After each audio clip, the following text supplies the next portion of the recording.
Welcome, everyone, to the Med Spa Accelerator Podcast, brought to you by Cass Consulting and Everable Marketing, the go-to resource so you can get the latest hacks and best practices so that you can market and grow a profitable medical aesthetics practice.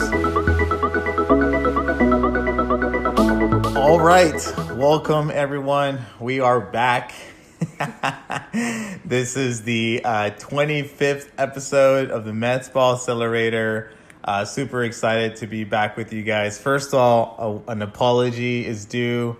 I think it's been about 3 weeks since we've done an episode, and it's been a crazy 3 weeks. First of all, I'm going to blame it on us being sick. I don't know. First of all, did I get sick first or did you get sick first? I can't remember. I think it kind of started getting sick, but didn't fully. And then you did, like, pretty bad. And then you started getting better, and I got really sick, which made you get sick again. Yeah. And then, so it's Pili and I today, and then Cassie was actually sick too, and then she's been doing some traveling, so it's been hard to coordinate. So we're coming back to you guys this week, and then by next week, we should be, Cassie should be with us again.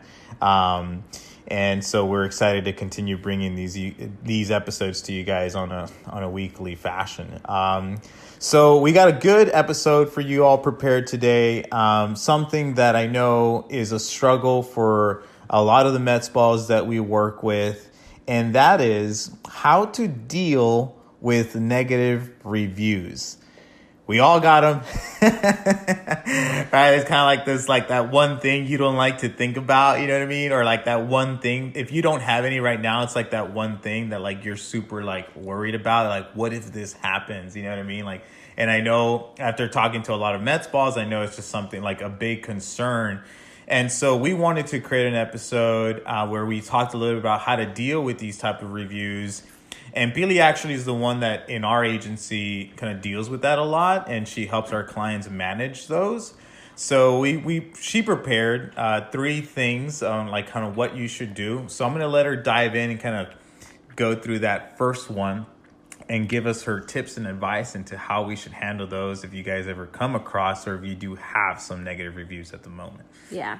Well, actually, first things first, I wanted to make something like really clear. Negative reviews don't mean that your business is bad. Like usually negative reviews can be categorized either it's an actual concern from somebody or it's just based on an opinion. Maybe like a particular experience from one person. Yeah. So knowing a little bit more of where this review is coming from and who's posting this, then we can handle it, right? So good point. Yeah, so being able to categorize if it's just somebody's opinion, or what was the alternative? Or an actual real concern. Yeah, okay. So like, do you have an example of that? For example, like, we've had reviews where, you know, like somebody maybe just had a bad day and things didn't go according to how they expected them to. So if somebody just goes in there and they're like, I had a really bad experience. Like I was waiting in the waiting room for a really long time. I didn't really get, like it wasn't as like they expected. The service wasn't like as fast or it wasn't as convenient as they would have liked it to be or something like that. Because of, you know, sometimes you just, I've seen this happen. Like, I see this a lot with like restaurants where like a restaurant is new and maybe like their operations aren't totally on point, or they're dealing with just too much people coming in that it makes service slow. And, you know, when you see a review like that, I kind of feel like, okay, well, you know, like I kind of cut them some slack a little bit because I'm like, okay, they're new, they're starting. But that doesn't mean that the food isn't bad. It doesn't mean that the actual deliverable was bad. It just means that maybe they're still kind of working through some things or maybe some issues with staff members and different things like that they need to work through. So I think usually those, I'm like, okay, you know, give them another shot. I go on to the next review to see, like, to make my overall opinion for sure. Right. Yeah. Right. And then the other thing that I was going to say and why it took me a little long time to kind of like give an example is that most of the times, actually, these two things are combined. Like within a bad review, they will have some facts and something that it is an actual concern that you can address within your business, but it's always covered in emotions and opinions and concerns. True. So, that can be very tough to digest. And, exactly. So like it's happened before, like even in my previous jobs, like working with other people, like when you read this review, like there were things that yes happened and we can address them and we can be better, but the customer or the client saw it in a completely different way and it just becomes hurtful. Yeah. So, and I think that is why it is really hard for businesses to know how to handle reviews, because somebody posting online something negative about your business, it almost becomes personal and you just don't know how to respond to that. It's very personal. It's hard to kind of see the be objective or pragmatic about it when they're literally talking about your baby for the most part, you know. Right. And actually that comes to my first thing. Yeah. It's first things first, don't panic. Like you've got this. Just read the review calmly and try to understand your client. If reading this review calmly is going to take a few days, take those days. Like, don't overreact. Don't act before thinking things thoroughly. And then that's what I mean. Like, okay, let's categorize if this is a real concern, if it's just an opinion, or if it's a little bit of both, and then separate them. So let's just look at the facts. And once you do look at those facts, can you learn from it? Like, for example, if it's like we were saying, like a patient just said that they were waiting forever in the waiting room, and their experience wasn't as great, or whatever that might have looked like for them. Okay, well, what happened that day? Were you understaffed? Were there like expectations not met because those expectations weren't actually communicated to this new client? Yeah. Like what happened there? Was there miscommunication between you and your staff members? Right. Yeah. So that's where you can see like those little things and see what can you do within your business to make sure that doesn't happen again. So do you have to make any changes? Do you have to talk to your staff a little bit more clearly? Do you have to make any staff changes? You know, like what will that look like? Mm-hmm. Just taking the emotions away from it and just seeing the facts. And one of the things too, to make sure that gets kind of like settled is don't be afraid of asking questions. So whoever posts this review, don't be afraid of commenting back very calmly and just asking questions to get to the bottom of it. Yeah, good point. Because the number two thing for me is you always want to respond. And I think not responding might look worse. Even if it's a horrible, terrible review that had nothing to do with it, or even if it was 100% accurate and true, not responding kind of just looks bad when somebody else comes to your page and starts looking at your reviews and they see that nobody ever responded to this. Like this might have been like something huge and they're just going to like get that like bad taste in their mouth about your business. Yeah. So responding, even if this person never responds back, doesn't reply, at least you responded and that looks good to other people. Yeah. So how should somebody respond? So, like I said, just don't ignore it, but show that you care about the issue and that you want to resolve it in a public response.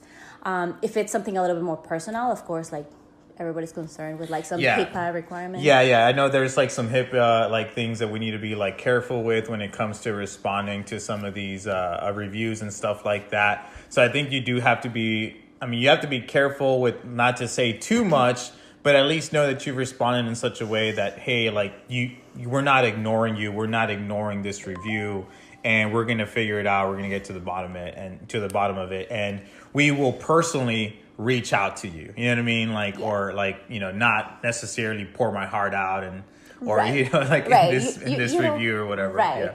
I would say like always a simple review, like, thanks for bringing this to our attention. We would like to discuss further in a private message. Yeah. Even something like that, it's really okay.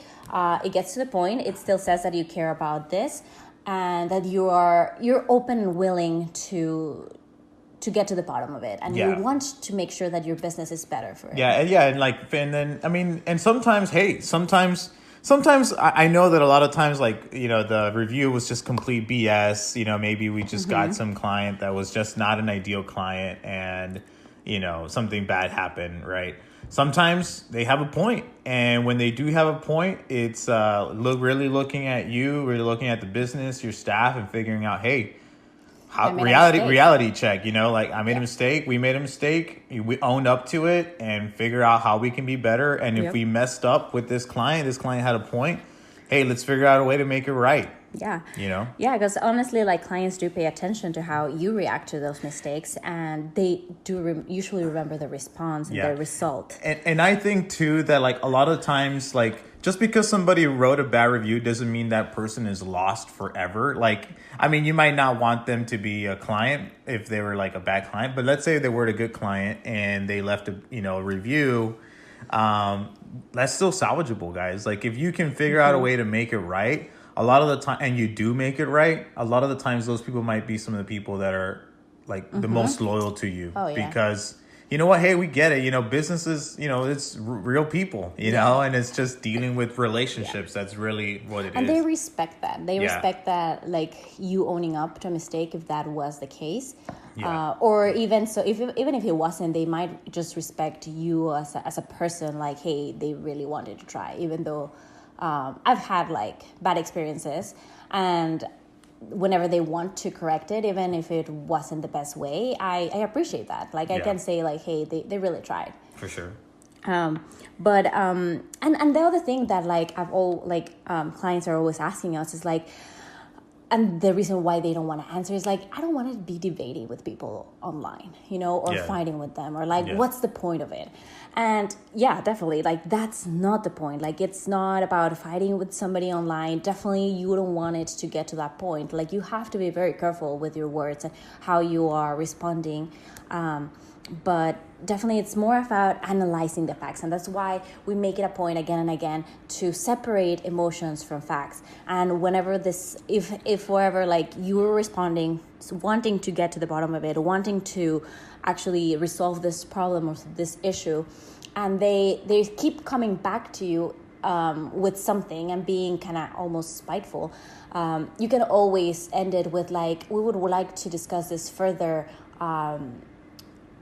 in a private message. Just leave it at that. So online is just you're always looking for a good response, a good answer for future people to see that. But at the same time, you do want to maybe stop that arguing there. Like, you don't want it to continue. For sure.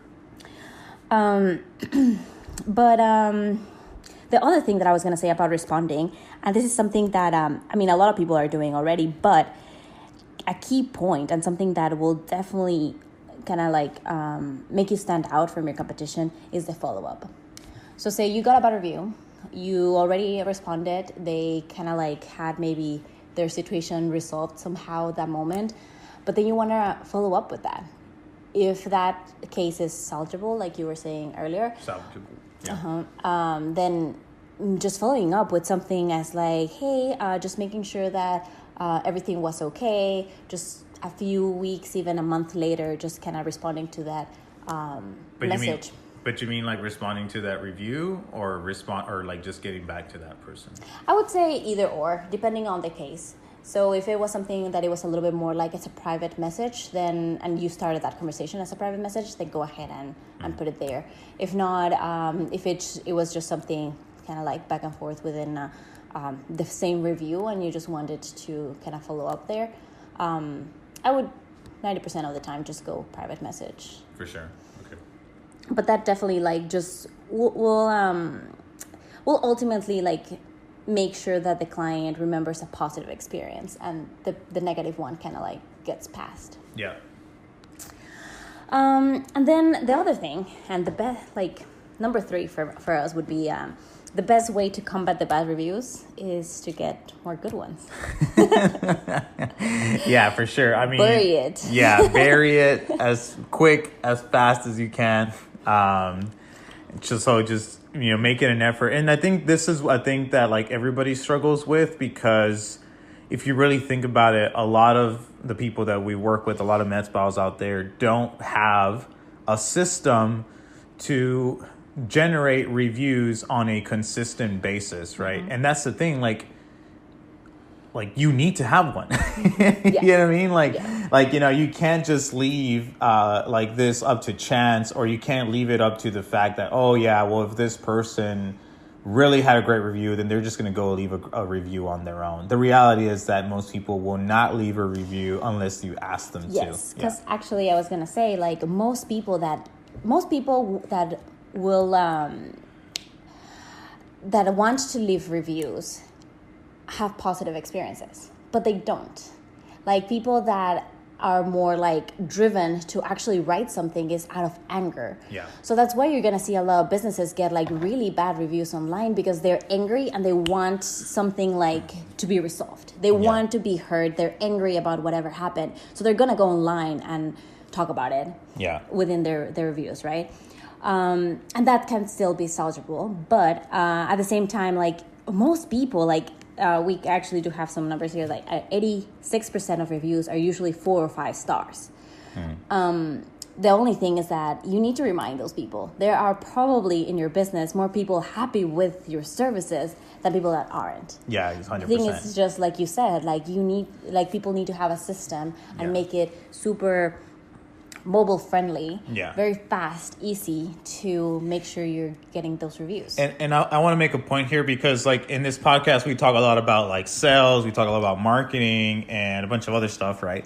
And so we talk about systems, and we talk about, systems for generating new leads, for, closing more of those leads, and a few other things.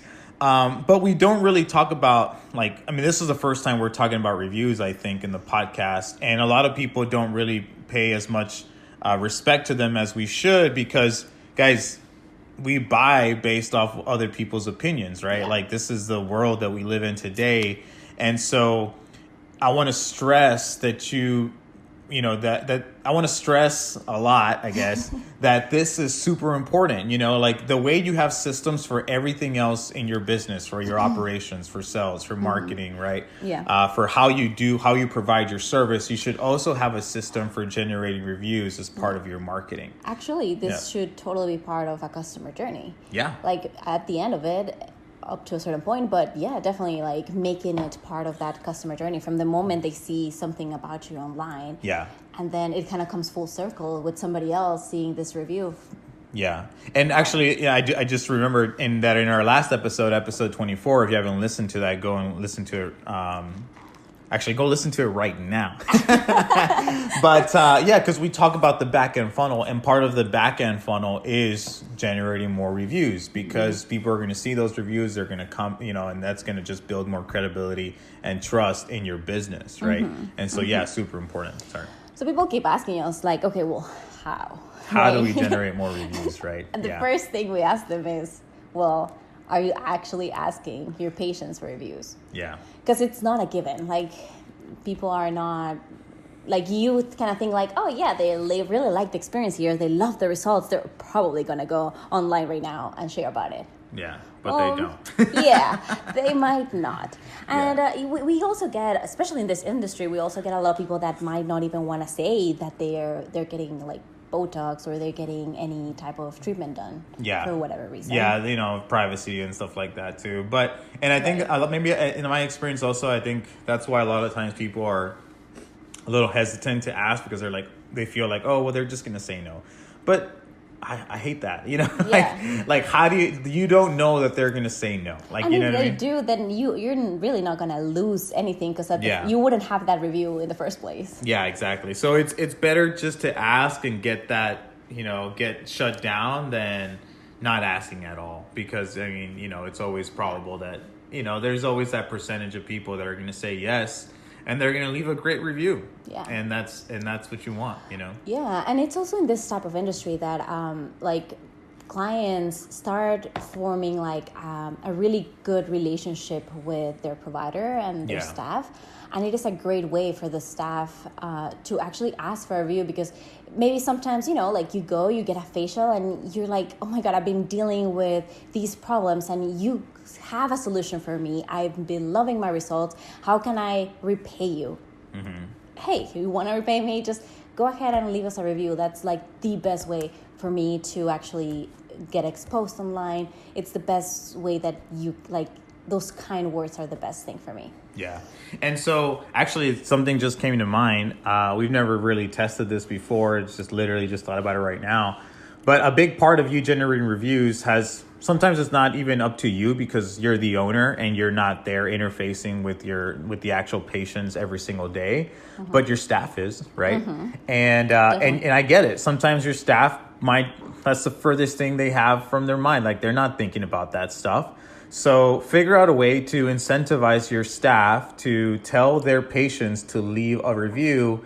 And it might be, hey man, like if one of your patients leaves a review and because you told them to, then we'll give you $5, or I don't know, we'll give you a Starbucks gift card. Like, or hey, whoever gets the most reviews this month gets like a trip to Cancun or something. I don't know, right? Like hilarious, right? Or in the year, do that one a year thing. Pay expenses to Tulum, Mexico. That sounds awesome. We should do that.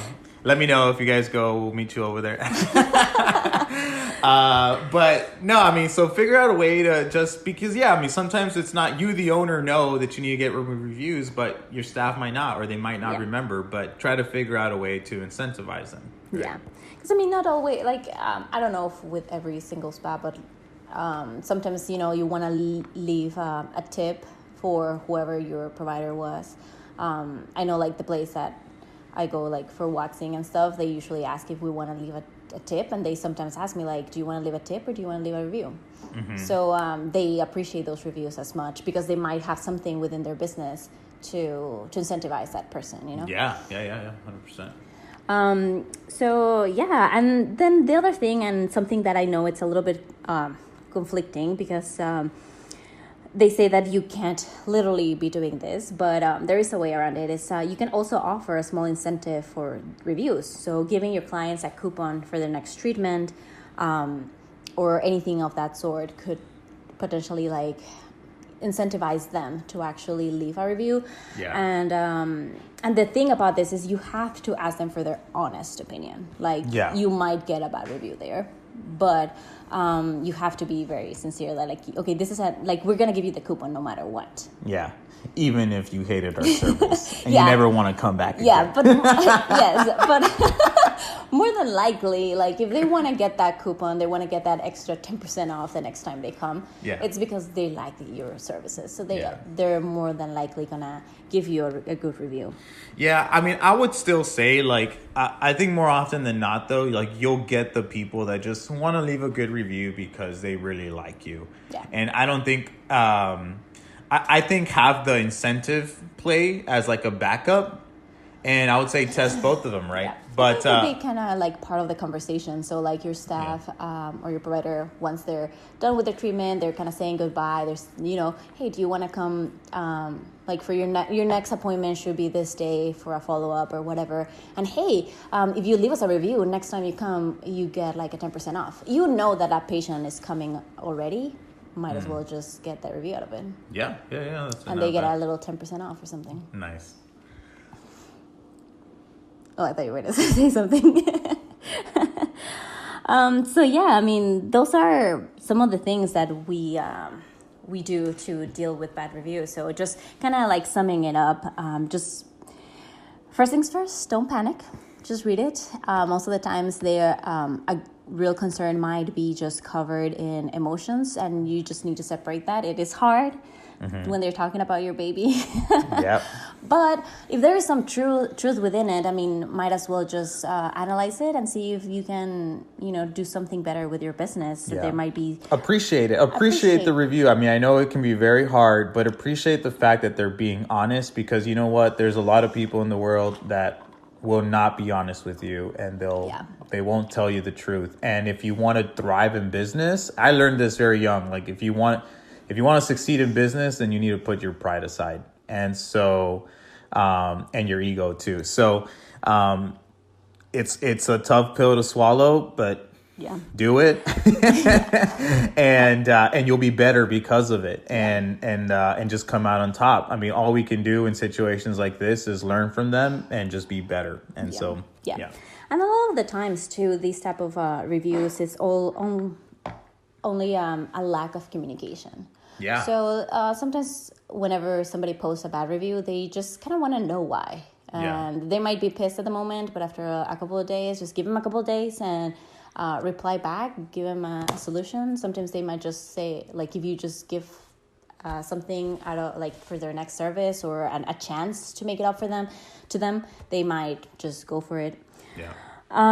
But yes, always respond, even if it takes you a few days. Always respond. Follow up will definitely be a huge one for us, because it can actually make it or break it. And keep asking for those reviews. Make a system out of it. Yeah. Involve your staff in it. And so, talking about systems, I briefly talked about this in episode 24, right? But if you don't already have a systematic way of getting reviews for your business, then I would really love for you to consider our proprietary software called Patient Gem. And so, as I mentioned, I talked a little bit about it on episode 24. Towards the end, I didn't really talk too much about it. But you can visit the website gopatientgem.com to get more info, and you can sign up for a 2-week free trial. But Patient Gem, essentially what it is an all-in-one marketing tool. Basically everything that we've ever needed in marketing. So 2-way text messaging, email marketing, review generation and management, sales, marketing automation, sales pipelines, tracking ROI, like literally tracking phone calls, recording phone calls, all that stuff is literally all built into this one platform. So you no longer have to have all of these marketing tools like, and Cassie's starting to use Patient Gem. So we're switching her over right now from Infusionsoft. And so she'll tell you, I mean, she used like 6 tools. She was paying more than $1,000, maybe more than $2,000 a month just on all these marketing tools to run her business. And now she's going to pay almost, I want to say, a fifth of that. You know what I mean? Like with Patient Gem. Patient Gem is $297 a month, and you can have as many contacts as you want. And it's honestly I would say the best tool out there, because if you don't have a system for generating reviews or really doing a lot of other things, but in this case, since we're talking about reviews, like the way it works is that when you identify as somebody making a sale, then the system will automatically send out a text message to that person saying, hey, please leave us a review. And so sometimes it's just as simple as that. As simple as that, sending out a text message saying, hey, here's the link, please leave us a review. And so if you have questions about that, go ahead and reach out to us. But again, if you want to learn more about it, you can go to gopatientgem.com and learn a little bit more about that, and sign up for a 2-week free trial. And you can set up a call with our team as well, and we'll help you set it up. And we'll just go from there. But thank you guys so much for being on this episode. Again, we'll be back next week. Promise. It's our promise to you guys that we'll be back next week with another episode. So stay tuned. Let us know what you want to hear more about. Yeah, let us know what you want to hear. We've spoken to some people that have first found us through the podcast, and they say they love it. So I'm like, great, leave us a review. So please leave us a review, guys. If you enjoy the podcast, leave us a review on iTunes or whatever other platform you're listening to us on. And I guess we'll catch you guys next week. Have a good one. Bye. Bye.